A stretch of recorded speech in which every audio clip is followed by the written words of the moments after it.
Praise the Lord. आइए हम सब प्रार्थना करें। पिता परमेश्वर प्रभु यीशु के नाम से मैं आपका धन्यवाद करती हूँ कि आपने मुझे मौका दिया कि मैं आपकी महिमा करूँ। पवित्र आत्मा मुझे हेल्प करना और सारे लोगों को ब्लेस करना। प्रभु यीशु मसीह के नाम से आमीन। मैं पिता परमेश्वर का धन्यवाद करती हूँ कि उन्होंने मुझे मौका दिया कि मैं प्रभु की महिमा करूँ। मैं पास्टर जी का, टीचर्स का और कलीसिया का भी धन्यवाद करती हूँ कि उन्होंने मुझे मौका दिया। जय मसीह की। सब कहेंगे हालेलुया। जो जाग रहे हैं वो कहेंगे हालेलुया। जो परमेश्वर के बच्चे हैं वो कहेंगे हालेलुया। सब लोग मिलकर कहेंगे हालेलुया।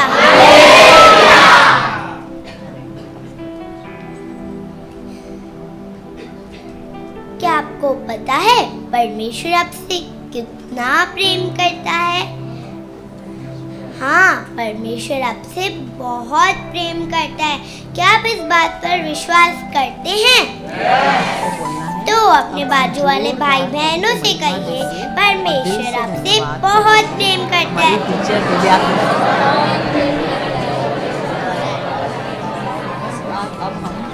अभी हम वचन खोलेंगे फर्स्ट यूहन्ना 2 का 1 और 2। फर्स्ट यूहन्ना 2 का 1 और 2।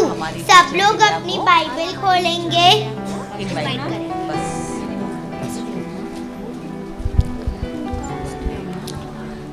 फर्स्ट यूहन्ना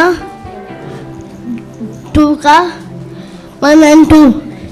ए मेरे बालकों, में ये बातें तुम्हें इसलिए लिखता हूँ कि तुम पाप न करो, और यदि कोई पाप करे तो पिता के पास हमारा एक सहायक है, अर्थात धर्मी यीशु मसीह, और वहाँ हमारे पापों का प्रायश्चित है, और केवल हमारे ही नहीं, मन सारे जगत के पापों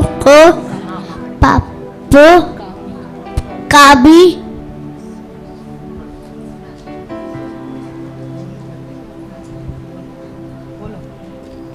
नीति वचन 28 का 13। नीति वचन 28 का 13। नीति वचन 28 का 13। जो अपने अपराध छिपा रखता है उसका कार्य सफल नहीं होता, परंतु जो उनको मान लेता और जो भी देता है उस पर दया की जाएगी। मैं आपको एक स्टोरी बताऊंगी। एक लड़का था और उसकी एक बड़ी दीदी थी। दोनों अपनी वेकेशन में नानी घर गए थे। उनके नानी घर में एक छोटा सा फार्म हाउस था जहाँ पे वो लड़का हर रोज उन डक्स के साथ खेलता था, क्योंकि वहाँ पे बहुत सारी डक्स थी। पर गलती से एक दिन एक पत्थर एक डक को लग गया था, जिससे वो डक मर गई थी। तो वो लड़का बहुत डर गया था और उसने वो डक को छुपा दिया।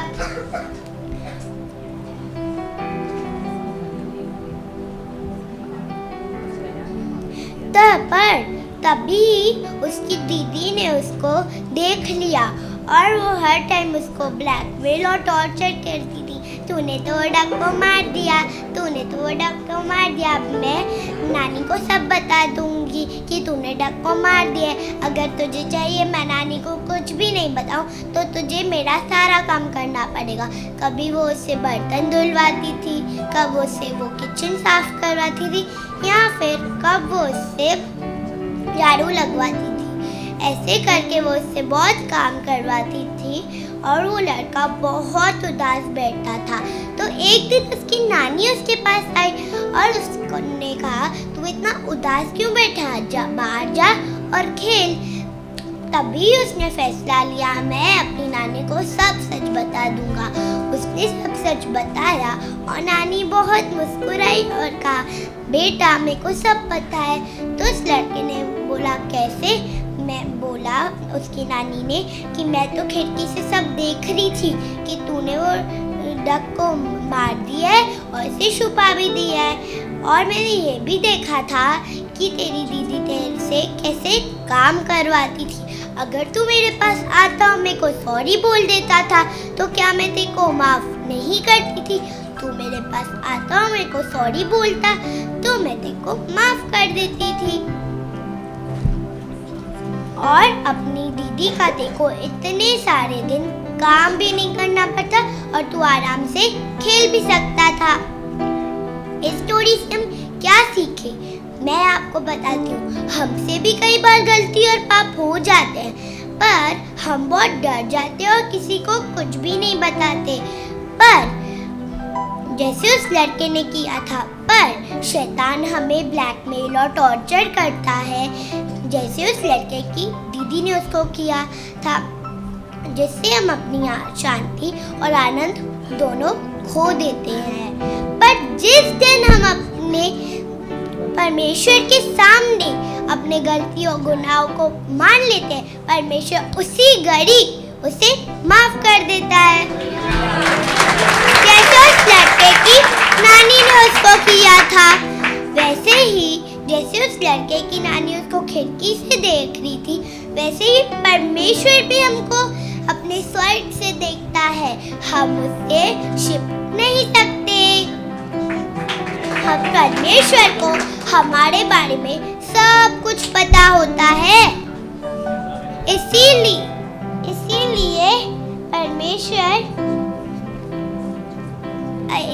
यदि हमसे कोई गलतियां पाप हो जाए तो हमें परमेश्वर के सामने उसको मान लेना चाहिए और उसे छोड़ भी देना चाहिए। इससे परमेश्वर खुश होता है और हमें माफ भी कर लेता है। क्या बोलना है मुझे? परमेश्वर और हमें उससे भागना नहीं चाहिए।